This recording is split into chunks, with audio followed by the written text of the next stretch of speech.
In the beginning, there was darkness, and then, bang, giving birth to an endless expanding existence of time, space, and matter.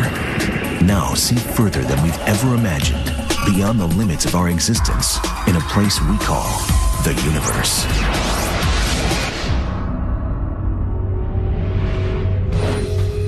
Cosmic collisions. They are among the most violent and life-altering phenomena in the universe. From fender benders to high-velocity impacts, gravity is constantly moving everything around in space. And so things are bound to collide. Asteroids, comets, galaxies, and planets are some of the objects involved in these energized events. Yet as violent and destructive as these collisions sound, we may owe our very existence to them.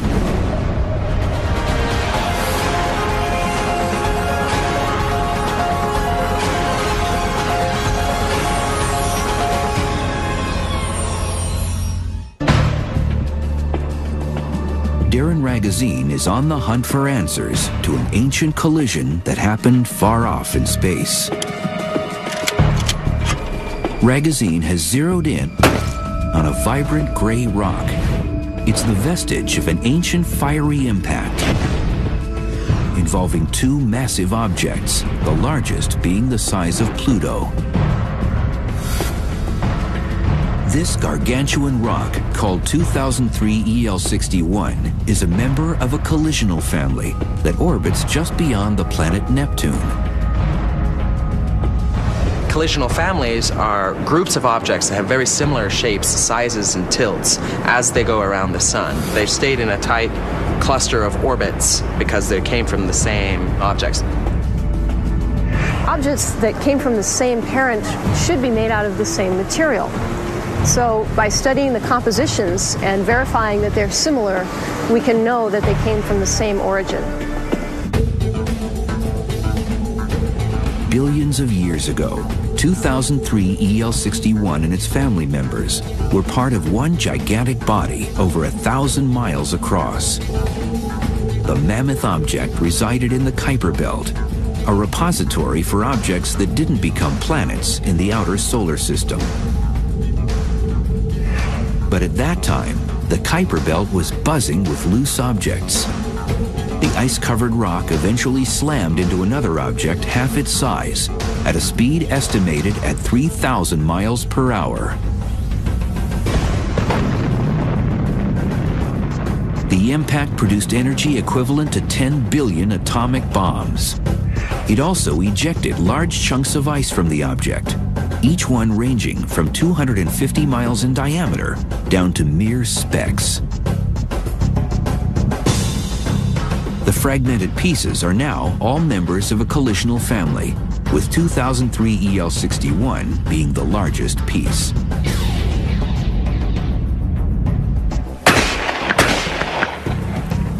We're here at a clay pigeon shooting range because the trajectory of the shards after a clay pigeon is hit is very similar to the orbits that family members take. And once it's hit, the pieces fly out, but they pretty much follow that same trajectory as they go down.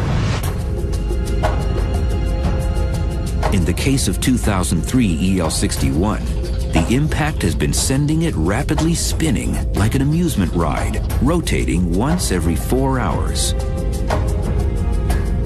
It got hit sideways, and so it was spinning, and because it's spinning so fast, it elongates itself, pulls itself out, and it's shaped sort of like a football, except it's more like a football where you let out some of the air and squash it on one end. So 2003 EL61 is the fastest spinning large object that we know anywhere in the solar system. There's nothing else quite like this.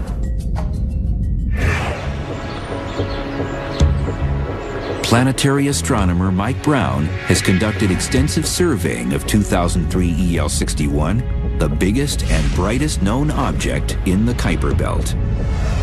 It's bright, it's big, but it's also very shiny because we think when the collision happened, most of that ice got removed and the things around it, and it just left a little thin layer of almost pure ice sitting on top of this rock.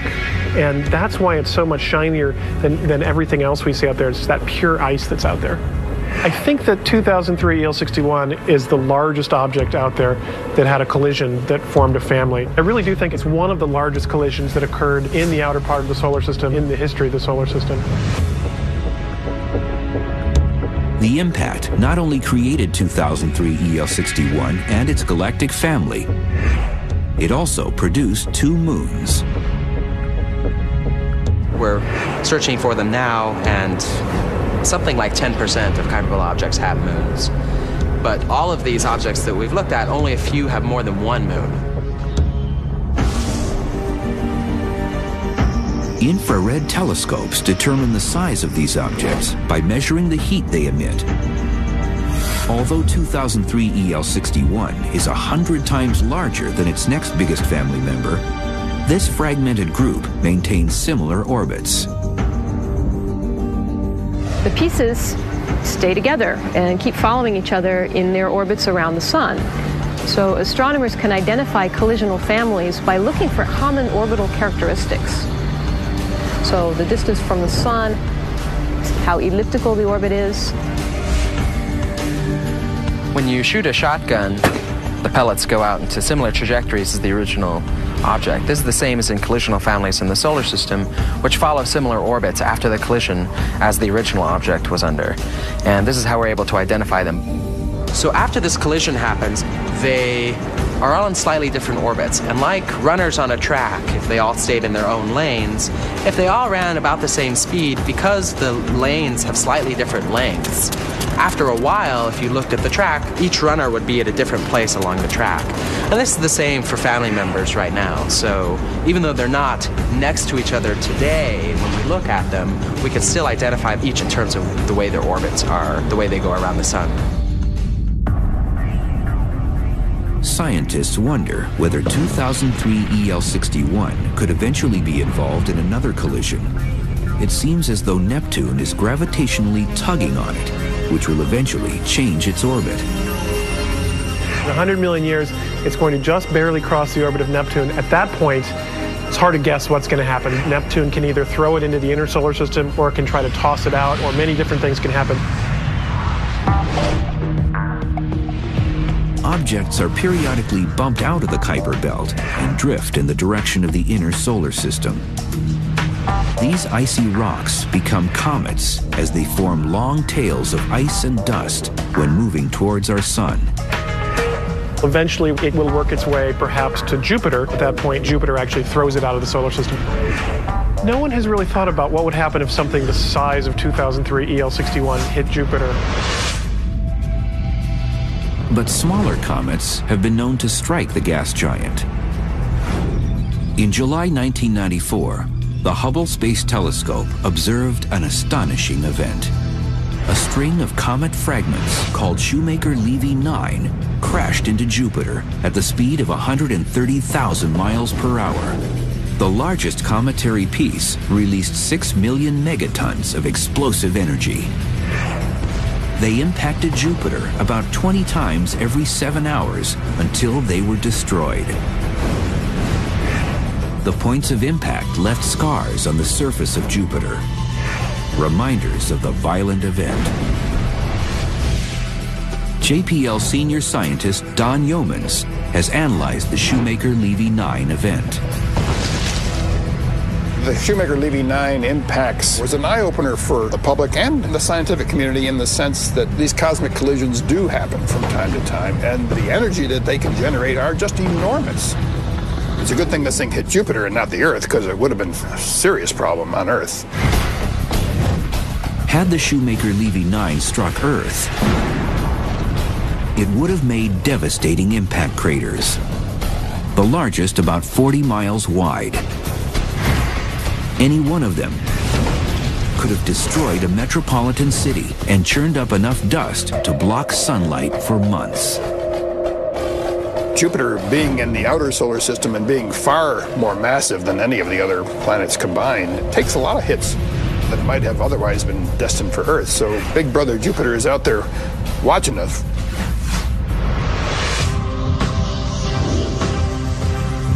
Jupiter acts like a planetary goalkeeper, but will it be able to deflect 2003 EL61 if it breaks loose from the Kuiper Belt and tumbles toward Earth?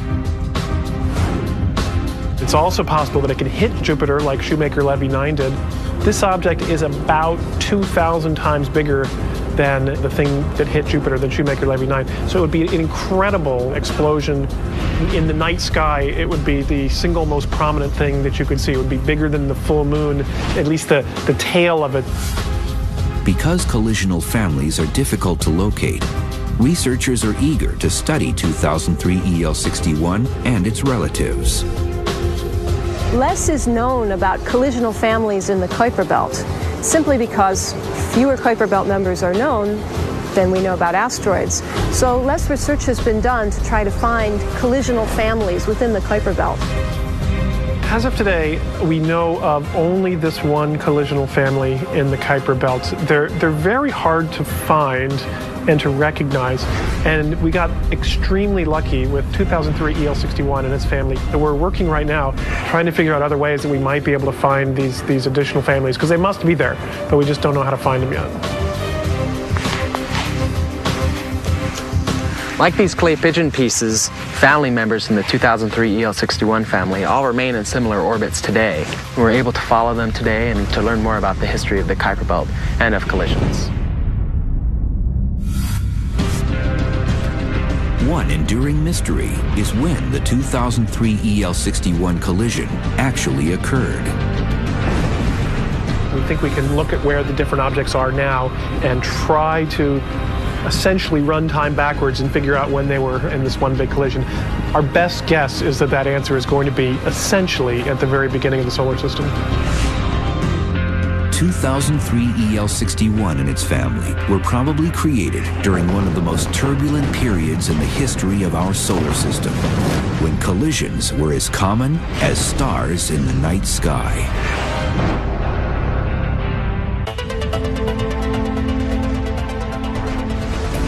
From the beginning, collisions have been a fact of life in space.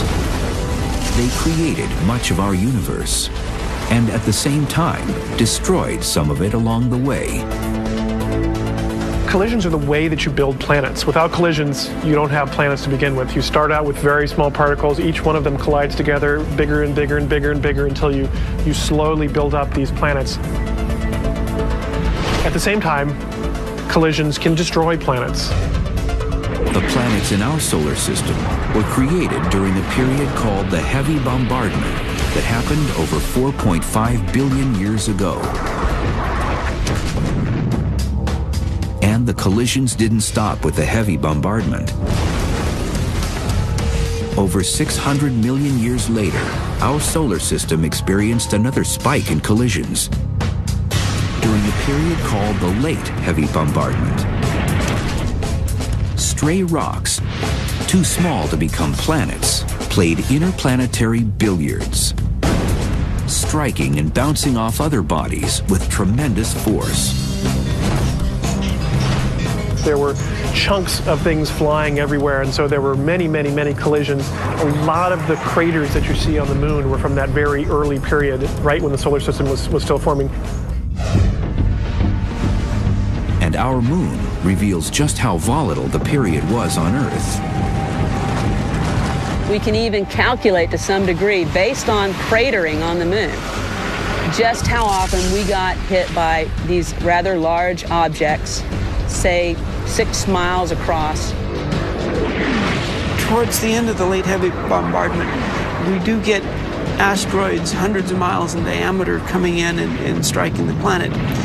Those are certainly capable of vaporizing the oceans and leaving a tremendous scar where they hit, raising the surface environment far beyond the possibility of any life surviving.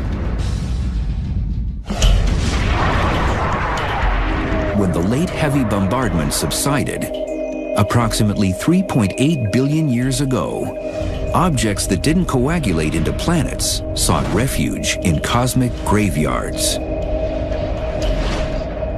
In the outer solar system, leftover rocks reside in the Kuiper Belt. In the inner solar system, they collectively orbit in the asteroid belt. Like in the Kuiper Belt, collisional families have also been discovered in the asteroid belt. They're pieces of asteroids that originated from a larger object that was broken apart by a collision with another asteroid. Collisional families in the asteroid belt result when one asteroid gets hit by another and breaks into pieces. The fragments actually stick together in their orbit around the sun, and astronomers can identify collisional families by looking at their distance from the sun is the same, the tilt of their orbit is the same, and the ellipticity, how squashy the orbit is similar. Also, if we see that the asteroids are made out of the same material, it's a good bet that they may have originated from the same object. There are approximately 20 to 30 known collisional families in the asteroid belt. Scientists are keenly interested in one galactic collision that produced the Baptistina family, wayward fragments that originated as one single body, the size of Mount Everest. About 160 million years ago, this colossal rock was broadsided by another giant rock in the asteroid belt.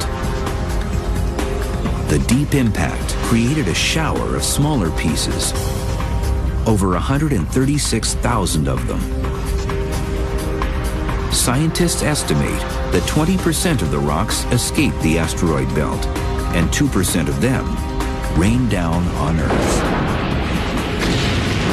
Some say there's a 90% probability that one of the Baptistina asteroids was responsible for the extinction of the dinosaur. 65 million years ago, a myriad of dinosaur species ruled the prehistoric world. But a catastrophic event wiped them off the face of the Earth. Now, scientists have good evidence of what happened to them. It's now been confirmed that a gargantuan cosmic object plummeted down from the sky and exploded in the Yucatan Peninsula near the modern-day Mexican village of Chicxulub. We think it was an object at about 6 miles in diameter, coming in at about 12 miles per second, which would cause an impact energy of about 65 million megatons of TNT. Now, to put that in perspective, that's about one Hiroshima-type blast every second for about 140 years. It was really quite a hellish environment. It's believed that this asteroid contributed to the mass extinction of over 75% of the species on Earth at the time. What we think happened with the Chicxulub impact is you have a large asteroid coming in, it hits the Earth, and throws an enormous cloud of debris and dust into the atmosphere. This effectively screened out a large fraction of the sunlight. So imagine a cloudy day that lasts for years. Amy Mainzer has investigated the rapid die-off of life as a result of the impact by visiting the Aquarium of the Pacific in Long Beach, California.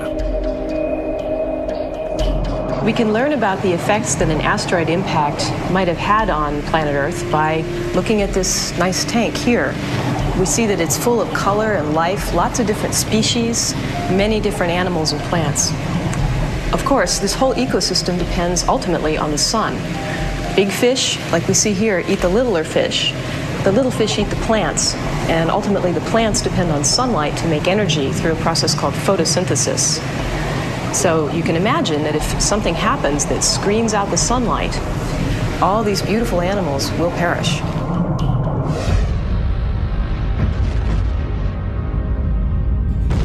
The apocalyptic event has been called the KT extinction because of a thin band of geological signatures dating to that time all over the world, known as the Cretaceous Tertiary, or KT boundary. It separates the age of reptiles and the age of mammals. Dinosaur bones are not found below the KT boundary. Some say it's a good indicator that they and other species became extinct from the impact that blocked out sunlight for years. We can get an idea of what might have happened to life on planet Earth following an asteroid impact by comparing deep water and shallow water marine systems. In deeper water, where there's less sunlight, there are fewer colorful corals, fewer types of colorful fish, and generally less species diversity overall. Some scientists had been skeptical that an asteroid caused the KT extinction. For a long time, people didn't really start to believe that asteroids could really hit the Earth and make a noticeable impression until the discovery of Meteor Crater.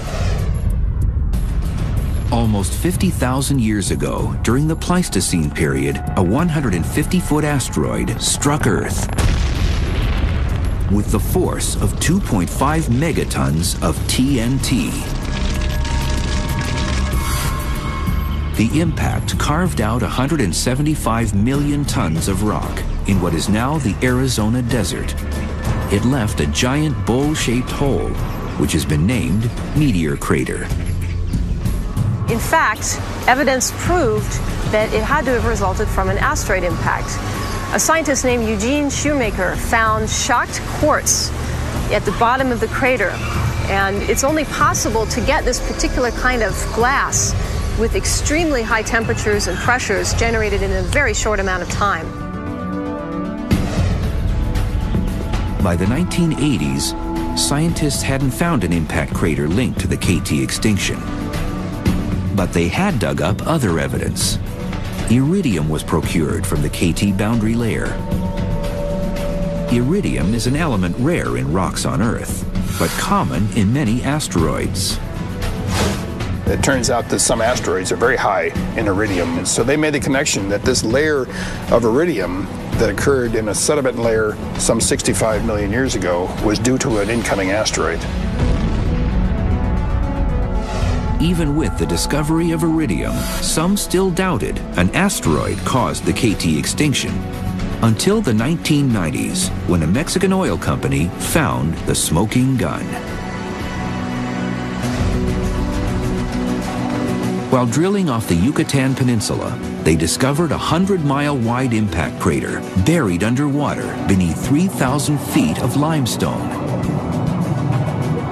Analysis of the rock confirmed that the crater was in fact formed by an asteroid. And like Meteor Crater in Arizona, shock quartz or glass was also discovered at the KT impact crater site. One of the other important lines of evidence for the impact at Chicxulub was the finding of shocked glass. This is basically when they looked at the impact site and in regions around it, and all around the world in fact, evidence was found of glass that was fused. It was basically created when the giant explosion fused it. And this particular glass type is really only found in the presence of an extremely large explosion.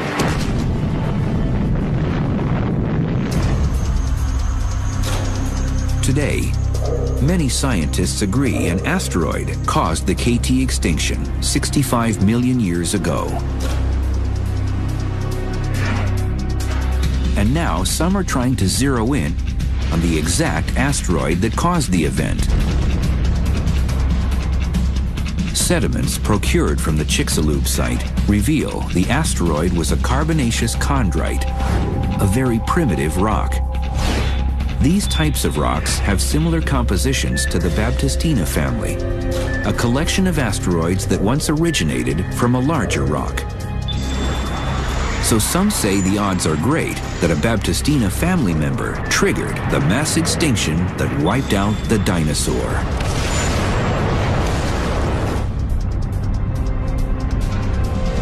Today, the Baptistina family could still pose a threat. Within the asteroid belt, its relatives span a region containing 2 gravitational hatches. These are areas where a slight nudge could boot an asteroid out of its orbital zone. It could send it soaring into the inner solar system, where it could slam into planet Earth.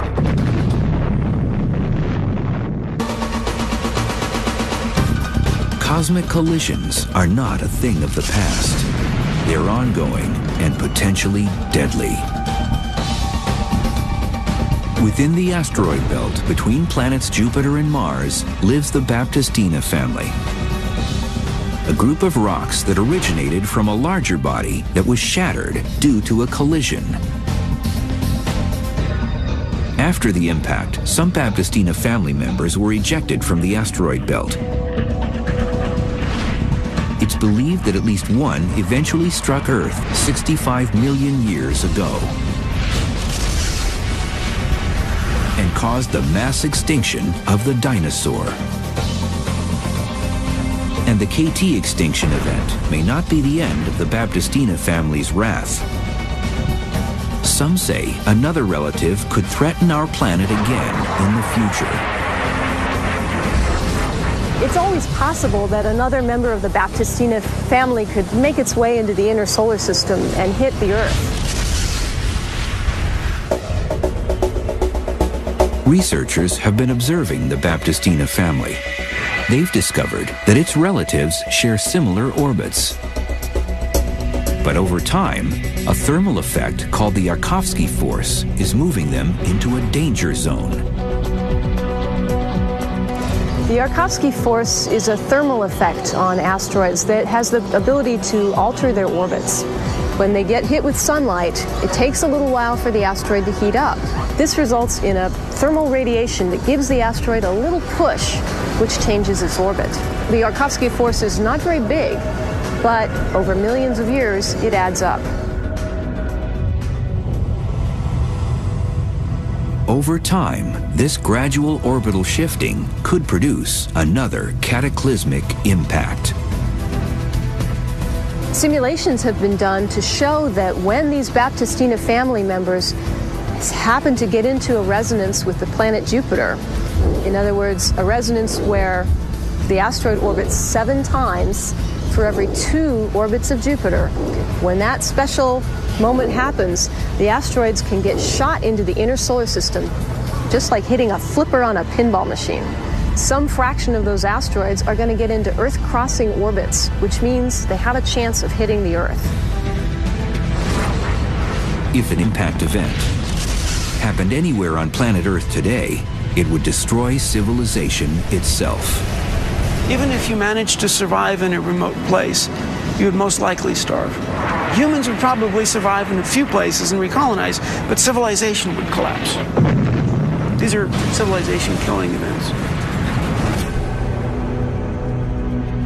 Future collisions could be hazardous to life on Earth, but the Chicxulub impact was a fortuitous moment for the evolution of humans. Research scientist Luann Becker has spent her career investigating mass extinction events. People say that if the dinosaurs had not perished, then there would be no people.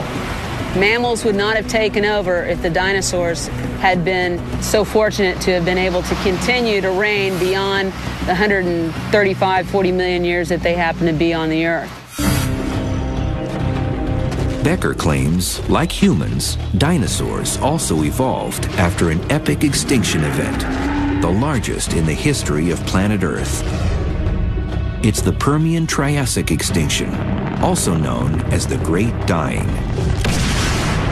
It's also kind of ironic to me that if our theory is correct about the Permian, the dinosaur came in with an impact event and went out with an impact event, which is pretty interesting.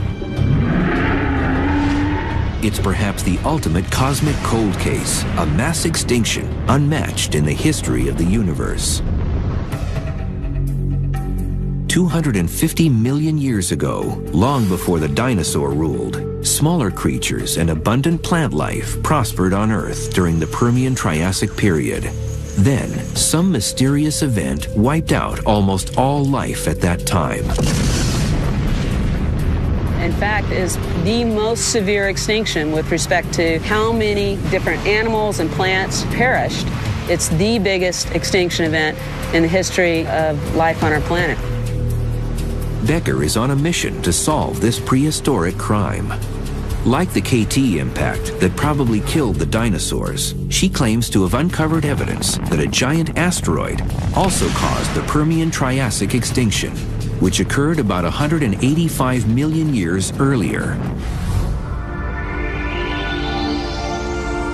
During the Permian-Triassic period, our world was comprised of one supercontinent called Pangaea and a superocean called Panthalassa. According to Becker, a 7-mile wide object slammed into the ocean near the southern tip of the supercontinent, which is now off northwest Australia. If you were standing on the beach 250 million years ago, you'd probably have a pretty good view of this particular event. You have a large body the size of, say, Mount Everest, rigid body slamming into the continental margin along the actual beach, creating a huge earthquake, mega tsunamis, injecting miles and miles of dust debris up into the atmosphere, distributing itself globally in such a manner that it blocks sunlight out. You could have had darkness for months at a time. This is enough to shut down photosynthesis. That's the top of the food chain, and that just has a trickle-down effect.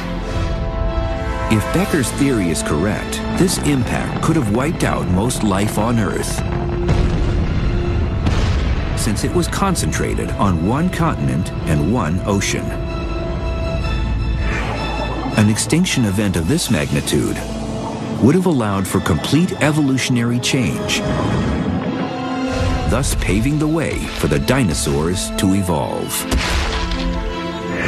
It was only because the Permian-Triassic extinction event occurred, and what I consider to be somewhat attributed to this impact event, that the dinosaurs were able to evolve. Little geological evidence remains of the Permian-Triassic extinction. There are very few 250 million-year-old rocks left on Earth because they've been recycled by plate tectonics. But Becker says she's found traces of the actual impact crater in northwestern Australia.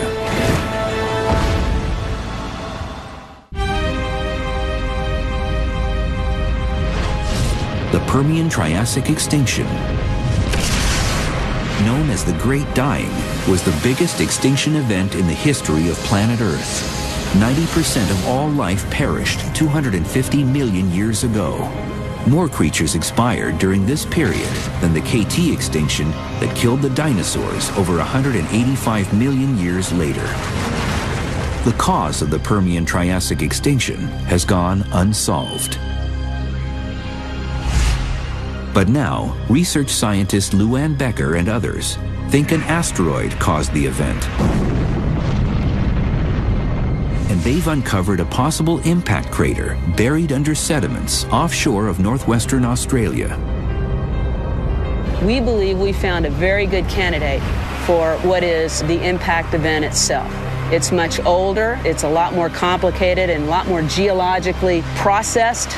It's not a perfect circle anymore. It doesn't look like a bullseye. Most of the Permian rocks have been subducted and they're long gone or eroded away. The evidence for an impact there is marginal and highly controversial. Some scientists are skeptical that Becker has found an impact crater from the Permian-Triassic period. No good crater has been found to match the Permian-Triassic age. There was a claim of a structure off of the west coast of Australia, but it's not as clean and as clear as the KT crater. We don't have a smoking gun. But Becker claims she has found the smoking gun. What's more, she and her team have traveled to Antarctica, Australia, Africa, and Japan, where the oldest rocks on Earth exist. They claim to have found 40 impact tracers. These are extraterrestrial mineral fragments recovered from rock layers dating to the Permian-Triassic period. we have found what we consider to be little bits and pieces of impact debris, which literally looks like what we would find if we were looking at a meteorite. It's possible for some of the impact meteoritic debris to fall back down and get preserved in the rock layer. What hasn't been recovered from the Permian-Triassic rock layer is iridium. It's the meteoritic substance that helped to convince many scientists that an asteroid impact caused the extinction of the dinosaurs 65 million years ago. Colleagues want to try to get real nitpicky about, well, you should have found iridium too. Well, we're not finding iridium in some of the places we would expect to find it, like in some of the cometary material that we brought back. So what's the explanation for that? It's just that there are different bodies and they're not all the same. Although Becker hasn't found iridium, she has procured chromium in rocks from Antarctica. Like iridium, chromium is just as rare and is more abundant in space rocks. So, did an asteroid actually cause the Permian-Triassic mass extinction? Or merely help it along? It appears that life was struggling to survive 250 million years ago. The planet was undergoing severe volcanism, which was choking the atmosphere. One possibility is that a large volcano in Siberia, which was sitting atop an enormous coal deposit, may have released a lot of greenhouse gases into the atmosphere, such as CO2 and methane, which would cause a massive die-off among marine organisms, and also an enormous amount of global warming, which would have been bad for the terrestrial animals as well. When you go back and look at what does correlate with these other extinction events, virtually in all the cases, there's evidence of a mass volcanic episode at the same time. And all of the mass extinction events, including the KT, are strongly and intimately associated with these volcanic eruptions. The extinction events may have happened anyway, but then this damn meteor came in and really mucked things up. So it was a double whammy. Becker claims that volcanism alone couldn't have caused the Permian-Triassic extinction, and she says she has even more evidence to prove it. We have found, I think, some of the best proxies for what we consider to be impact tracers. This includes shocked quartz in multiple locations in and around Australia and Antarctica. Glass that has seen pressures that are far beyond what you can even think about happening, geologically speaking, on the Earth. This could not have been mimicked by some kind of volcanic event. It has to be something that was produced by an impact event. And I think that when you have that kind of direct evidence, that's as good as it gets in this business. The scientific community is still debating whether an asteroid impact helped trigger the Permian-Triassic extinction 250 million years ago. But space rocks aren't the only objects that can cause cosmic upheaval. In fact, our own Milky Way galaxy is currently involved in a multiple galaxy collision. Imagine you're a galaxy cruising through space. The traffic may seem light, but at any moment, you could be involved in a head-on collision. Cosmic crashes like this happen all the time, particularly when galaxies get too close to one another. Galaxies have interacted, they've collided, they've merged, they've ripped each other apart. And it's still going on today. So galactic collisions have always been a part of the life of a galaxy, and they always will be. Research scientist Michelle Thaler knows how violent galaxy collisions can be, especially when they involve multiple galaxies. At this very moment, NASA's Spitzer Space Telescope is witnessing the ultimate pileup. 4 supermassive galaxies colliding on a cosmic freeway, approximately 5 billion light years away from Earth. They're all coming together now at millions of miles an hour, and they will merge together. So we found an absolutely titanic collision of galaxies. You can think of most galaxy collisions as being like, little compact cars maybe piling up, a small collision on a highway. But in this case, we're seeing maybe, 4 18-wheelers colliding together head on. And in the process, billions of stars are being just scattered away from this galaxy. This violent collision is still happening. When the impact is finally over, the 4 will be jumbled together to form one beastly galaxy, 10 times the mass of our Milky Way. It will be one of the largest galaxies in the entire universe. And this is just one of many multiple galaxy collisions. The Milky Way will eventually merge with our neighbor galaxy, Andromeda, which could prove to be a spectacular collision. But right now, our galaxy is actually colliding with 2 smaller galaxies, which is causing quite a stir. There's 2 galaxies right now that are actually relatively small galaxies, but they're colliding with the Milky Way right now. One is called the Sagittarius dwarf because we see it near the constellation Sagittarius, and another is called the Canis Majoris dwarf galaxy. Now, the second one, the Canis Majoris dwarf galaxy, is very interesting because it appears to have been sort of drawn into the Milky Way and ripped apart as it orbited around the center of the Milky Way. So we can actually see streams of stars all going around together that are the remnants of this poor little galaxy that got ripped apart. Galaxy collisions produce billions of stars. But can these stars also collide? The space between stars in our galaxies is absolutely huge. If the sun were about the size of a basketball, and I'm here in Los Angeles, then the nearest star would be about the same size star in New York. Imagine a basketball in New York. There's so much space between stars that stellar collisions are so rare. Although rare, star collisions can occur where stellar objects are formed in dense clusters.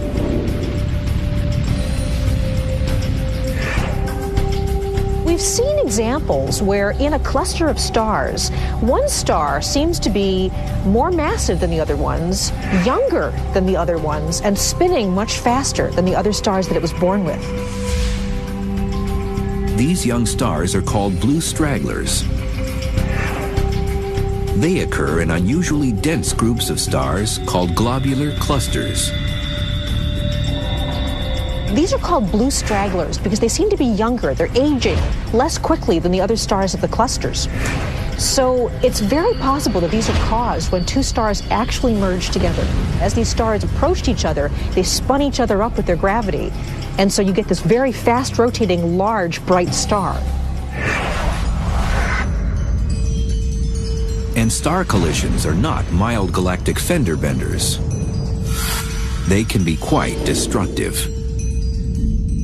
They would sort of loop closer and closer together, going faster and faster. They'd probably get to many hundreds of thousands, if not millions of miles an hour. And they'd begin to rip bits of each other off as they came close to each other. So a stellar collision could be an extremely dramatic, violent thing to watch. Eventually, if the mass transfer happens enough, over enough time, the orbits will shrink, and those 2 stars will get closer and closer together, and they could eventually merge, forming either one single giant star, or eventually collapsing into, say, a neutron star or a black hole. Whether they're star and galaxy mergers, or asteroid and comet impacts, cosmic collisions will continue to happen as long as the universe exists. By gaining knowledge about these uncontrollable events, we can reach a better understanding about the origins of the universe and possibly predict its future. Cosmic collisions have been a major factor shaping the evolution and history of the planet. Earth wouldn't be here without them. The chemicals that life needs to get started with came out as a result of these impact processes. This has actually been a very important factor in the history of life on this planet. Cosmic collisions are responsible for things as varied as asteroid impacts, galaxy mergers, formation of giant stars, They're obviously key to our understanding of the phenomena in the universe.